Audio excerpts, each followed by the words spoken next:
Hey now, boy, that's about the smallest trout you can catch. There he goes. All right, now, this is really my shot. Boom, right there, look at that. Hey now. So, why not go right back in, try to get his big brother. Hey! Two fish, same spot.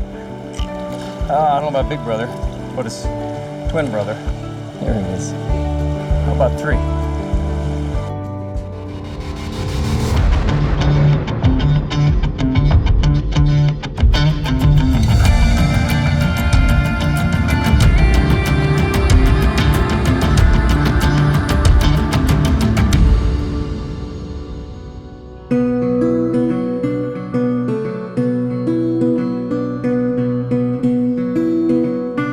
The dark hours have grown longer, and I can't remember feeling this kind of urgency in the middle of August before. As a daily angler, preparations for the next morning of fishing are constant. It's an endless process of repairing what was worn out and replenishing what's been used up. Some gear becomes permanent, though, and I grow attached to things that last. Even my camera gear, as a relatively recent addition, has started to show signs of use. I love knowing that I've put good, hard miles on something.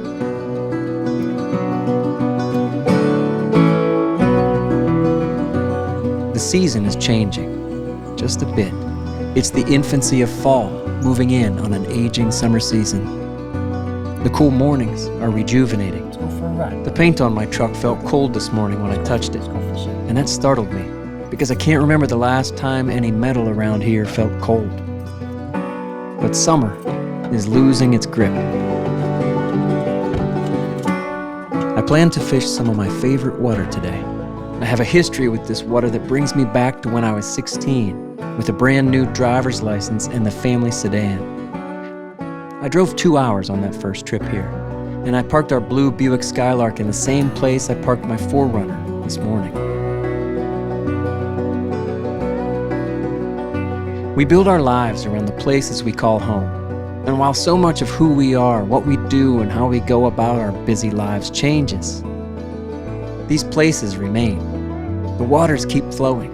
The rocks persist. The roots of ancient sycamores dig deeper, holding the banks together and standing against time. As anglers, we revisit these rivers often enough to feel connected. Fishing a familiar river reminds us that life passes by, just like the waters that flow around these rocks, bending and molding to the surrounding environment. We change, and we take small pieces of these places with us, but the valleys remain, constant. That permanency is comforting. It feels safe.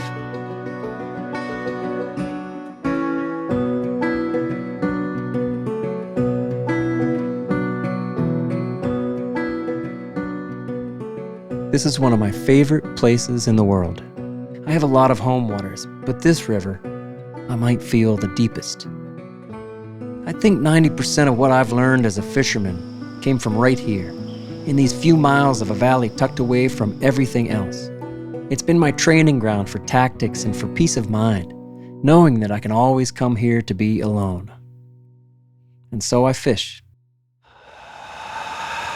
So this morning, I have a plan. Some days I come out here with not much intention to do anything specific. But this morning I'm going to work with kind of what has been working all summer. I'm not sure that it's going to be the thing to do. We're about to find out. I've been fishing, you know what I think of, two different ways to fish a terrestrial. Now for us, terrestrials means ants and beetles. We don't get many hoppers. We just don't get enough hoppers to make a difference, right? But boy, once those main hatches are over, for us, end of June, the trout are still looking up. The water's getting lower, clearer. It's not a big ask for the trout to come to the surface and eat a dry fly. And they're still looking for it. They're still looking for that food. And that's, of course, right when there's a lot of ants really falling into the water, beetles.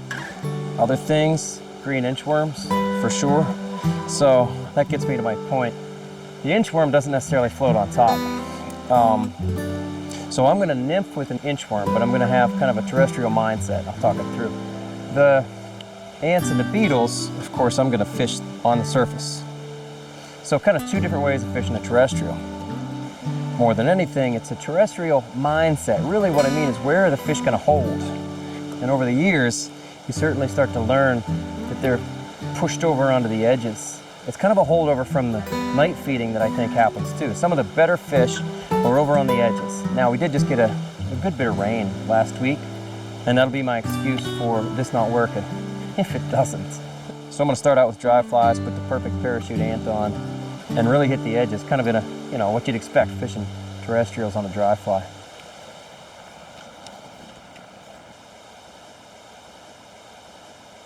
We gonna go fishing.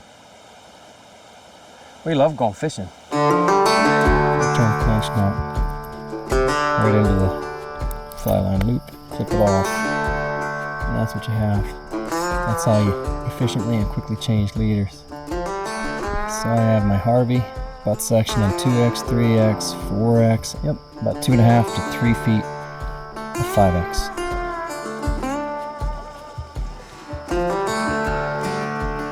So a good fisherman has a lot of excuses, and my first excuse is going to be it's too early for dry flies, too early in the morning, and the water's too cloudy. Right by that log, that's perfect. It's right where I want to be. Fair enough. All right, working in. This is my preferred angle, kind of over and across. Getting that lagging curve just right.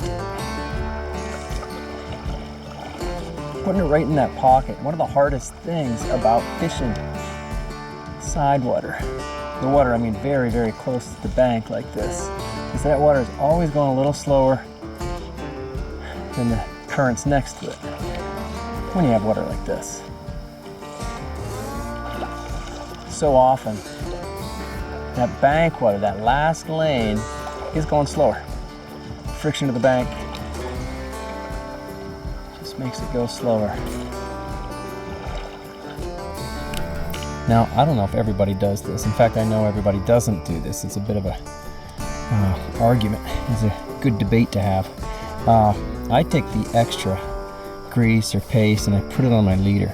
In most situations, I put it about so the last foot of the tippet does not have grease on it, but the rest does. I do this because it makes the pickup of the line easier. And I cast a lot, and I like to mend. Are trout spooked by a floating leader? Not in this water. I mean it. Not in most water. And what spooks them more is a line ripping off the surface. That's what I would think.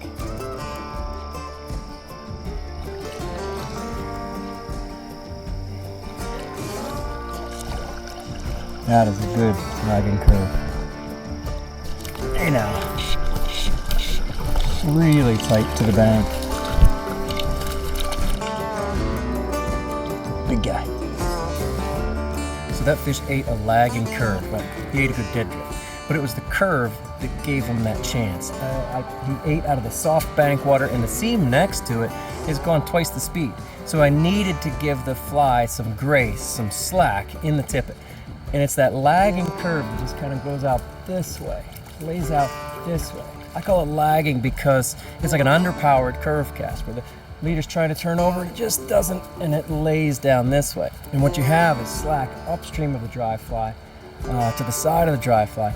And you can't see it in the fly line. The lagging curve isn't in the fly line. It's in the leader and in the tippet. That's the important thing. So unfortunately, you can't really see it, but you could see it when you're fishing, and when it lands, when it's still in the air and it's laying down, you can see it perfectly. So I'll be using this lagging curve concept all morning. I probably fish it 80% of the time when I'm fishing dry, because it just so perfectly lays down and gives the fly slack with the lagging curve. Good, go lay down. Go where you were, up on the bank, go. Good boy. I really feel like a lot of times these trout are almost left over from feeding on the edges at night too. And they're still looking for that last little bit of protein right on the edges. And then of course, they got a good reason to be here on the edges during the daylight. Because because it's summertime and you have all of these bugs just dropping in.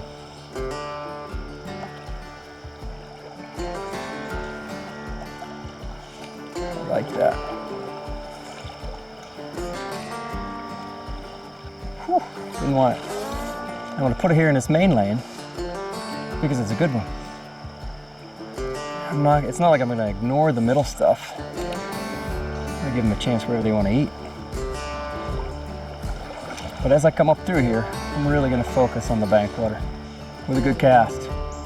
One's good enough. If I love the spot, I'll give it 2.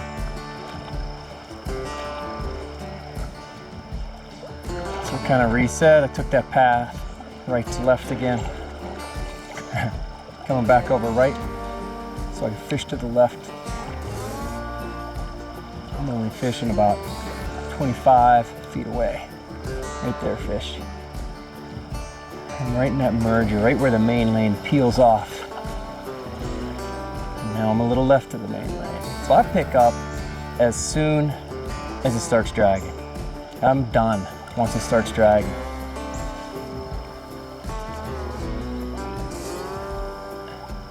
I need to get all of this water too.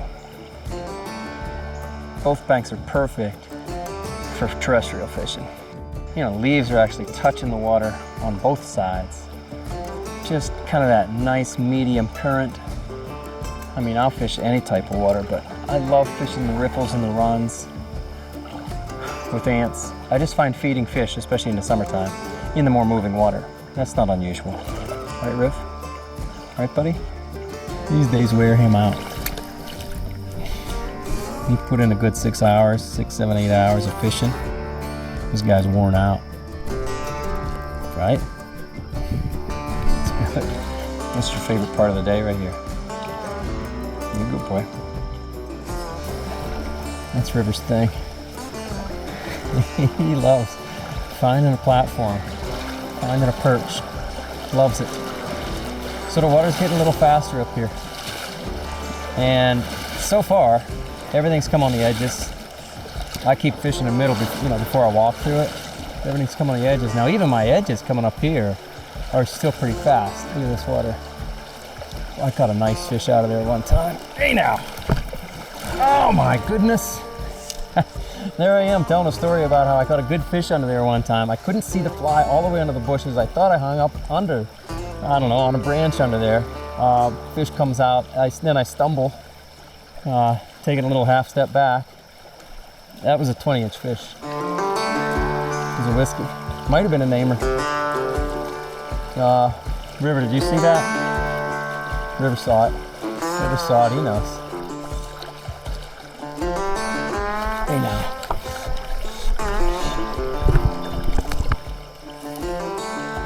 So what I'm doing here is I'm kind of doing what I call a corkscrew cast. I would like to be on my backhand here. And be going here, here, here. That branch is only 12 feet away from me. I'm almost putting my rod tip into it.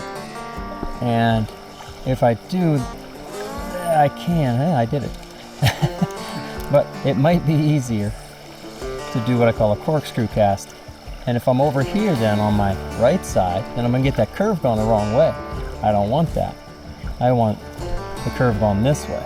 So if I take my hand and at the last second twist it, then the rod tip twists, and if I have enough momentum, that's going to carry, through the fly line and all the way to the fly, and you'll see the fly go, and it ends up with this curve. It's a curve that starts on my forehand side and then ends up, reversing and going whoop, like a corkscrew, like that. Very cool. I kind of learned to do that on small strings. You're forced into all kinds of goofy casts on small strings if you really want to get dead drifts and you don't have casting room. There's no grace on small strings.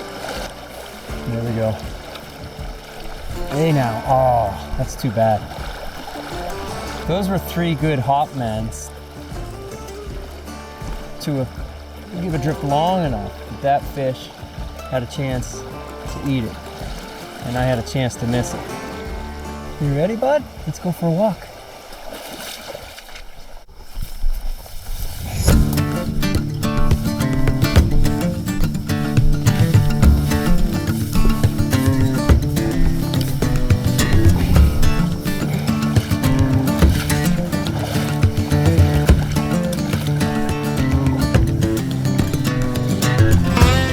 try dusting up the sand. I usually want my ant riding really low in the like in the film, in the surface film. I'm gonna try dusting it up for this last little bit, you know.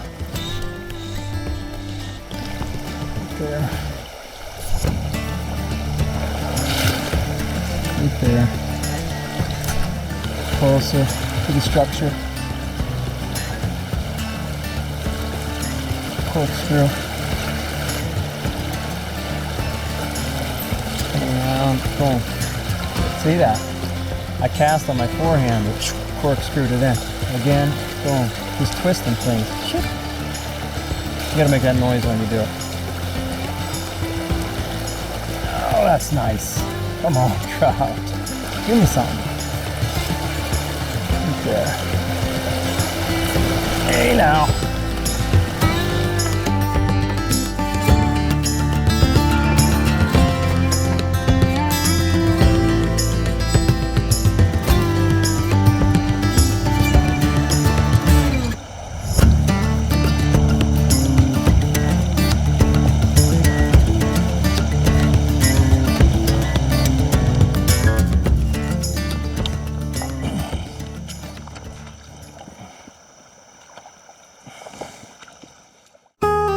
Trout.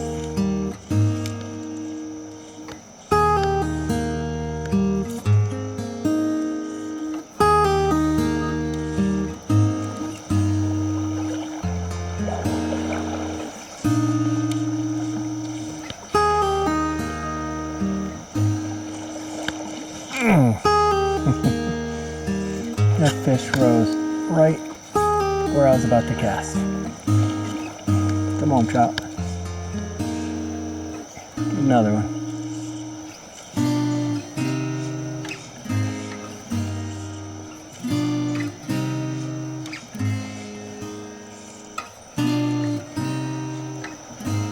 Well, that's a lot of fun on dry flies this morning.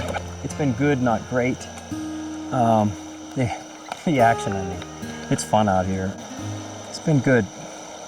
I think I'm gonna take a walk to the place I was thinking about last night. It's about a half-mile away. I'm gonna follow the trail, get down into a place I just have some great history with. I'm not sure what I'll do once I get there. Might stick with the dries, might go to the nymphs and kind of do the terrestrial thing with the nymph that I was thinking about. Go for a walk. Just put my hands in some poison ivy. So I washed them off in some mud. My grandfather taught me that.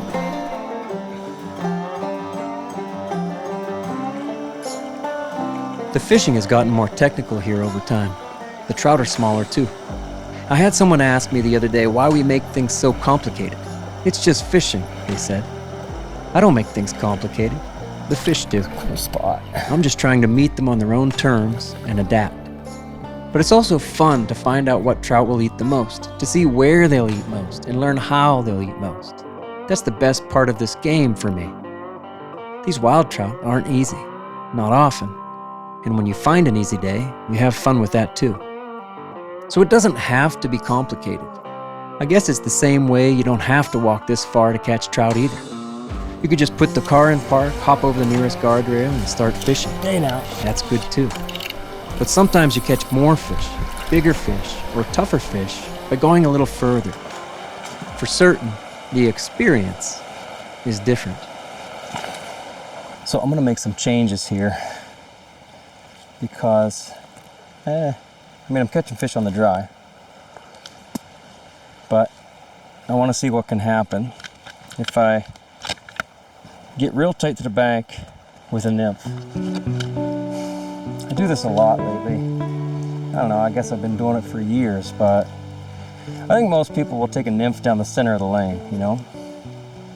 Kind of, I don't know, not be bold with the stuff in the side, and the truth is, it's tough to get a good dead drift on a nymph in some of these little side pockets where the water's hardly moving, but the water right next to it is. So that's not your best stuff anyway. I'm gonna throw a monorig on here. High vis green today. Standard monorig with a butt section that is gonna allow me to really push and punch these nymphs around I say nymphs. I'm gonna fish one nymph. It's not gonna be small. A lot of people tell you in the summertime it's gonna be real small nymphs. I'm gonna fish that green weenie first, and then something like a 10 or 12 stonefly, like a Pat's rubber legs kind of thing. I don't know what they think it is, but I get a lot of reaction strikes as soon as it hits in the sidewater. Some days. About to find out if they do it today. I mean, I'm catching fish on the dry, but I want to see if I can whack them even better on the nymph. Here's the mono rig. Green to red to gold strand, and even a little bit of 1X bicolor. Again, standard build, same dimensions. I'm just using different colors to hopefully be able to see it better. So I'm pretty excited about this stuff, and I am not heavy. I'm not really worried about getting to the bottom. It's not like I'm gonna skip all the middle stuff, but when I get my chances next to the bank over there, I'm gonna take them. And I have this idea that they're gonna be tight to the bank, some of the better fish. That's good, that's good, that's good. And now I get over to the edges. Hey, a little bump. So I'm looking for the reaction strikes especially. Hey, Troutski. Next to structure. That's my shot right there.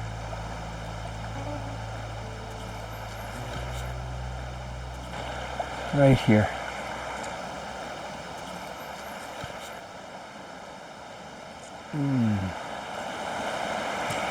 Right, nope, missed it. Still missed it.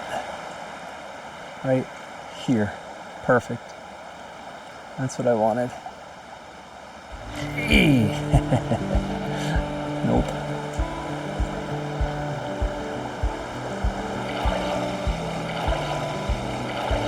Again, I'm gonna fish this middle stuff. I'm not gonna ignore it. Hey now, boy, that's about the smallest trout you can catch.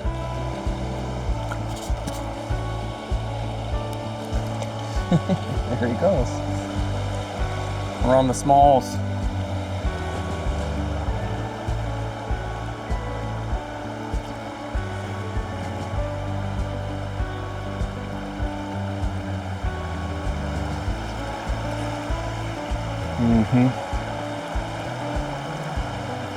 Hey, another bump in there, another bump. Put it back up. Punch it into there. Nope, still missing it. There it is. Hey. So that's cool. Glad I backed up for that, right? And that's neat because that fish ate right where I wanted them to, right? On a nice punchy cast, right next to the log. Get back in here. Same spot, right? I'm gonna try to get his big brother. So the most important thing for me here is getting full turnover. I'm not lobbing it in there. It's just a fact. A lob is not going to be as accurate as like full turnover. You feel it tug on the end of the line, and you know where your fly is going to go even better, and where your tippet's going to go. All that stuff. You're more accurate if you get to the end of the line full turnover with a nymph. Have more energy at the end, and then I can do the little adjustments, the little refinements that it takes for that final placement. All right, now this is really my shot. Boom, right there. Look at that. Hey now. That's cool too. That's what I mean. Hey, Riff.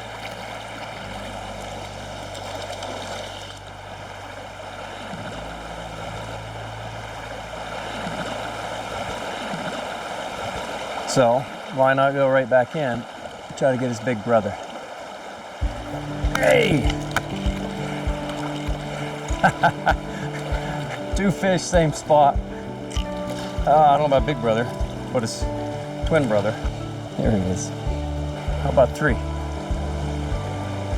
So this is very much what I'm talking about. I'm up close with these fish, using this green weenie as an insect pattern, really. You know, a lot of fish are looking for this meal right now.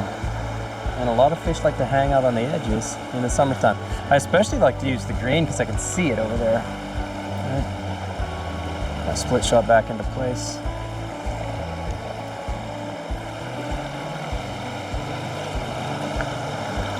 Right there.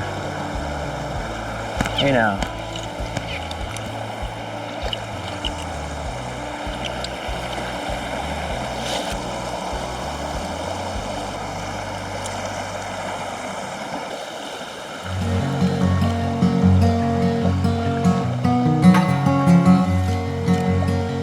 So I kept fishing, wading the pocket water in the sunny flats upstream. I changed to dry flies and then came back to nymphs to finish the morning, all the while waiting for the trico spinners to fall in unison. Starting to see tricos up in the air. Up above, you got some clouds of tricos. It never did happen, and the trico swarms just disappeared. Here we go. I fished mostly at the edges because the trout are still there, because summer hasn't lost its grip, Kind of slung that one in, didn't I? and because big trout should be holding in the lazy, shady bank water soaking in the spring seeps.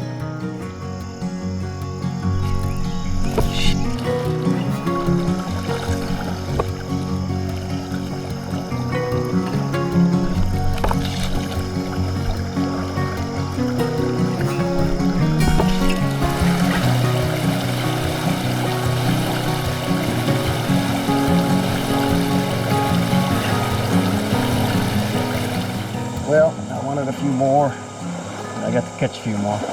That's fun. That's kind of a standard summer morning. It's about 10 o'clock now, and it's gotten late enough that they're pretty much shut down. I'm not going to say for the day. You see what I mean? You go back to the nymphs and cover the right water, kind of find patches of feeders, and you keep it going. But that's kind of my standard right there is get out in the morning. You got a lot of options in the morning. They were on the edges. They were around structure. The terrestrial idea on a nymph. All I'm really saying is that it's a water type and an approach. It's a nymph under the water, but it's not a small one, and it'll get their attention. Even they weren't eating on a reaction strike. So trying to encourage them, you know, with the size of the pattern. You're not going to get long dead drifts in that soft water that's right next to the fast stuff. It's just a fun way to approach the river, and kind of changes the way that I fish nymphs. Definitely changes the way I think about it and think about, you know, the options and what I should do with them, really. So we're gonna walk out. River's ready. he's been tired for a while, and we got a nice long walk ahead of us. Nothing wrong with that either. I never did find a big one, but that's not why I fished this river.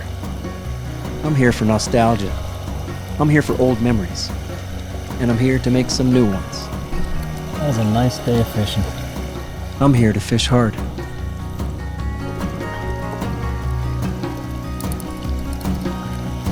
What do you think, Papa?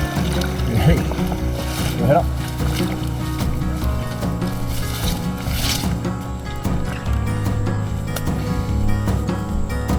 Go ahead.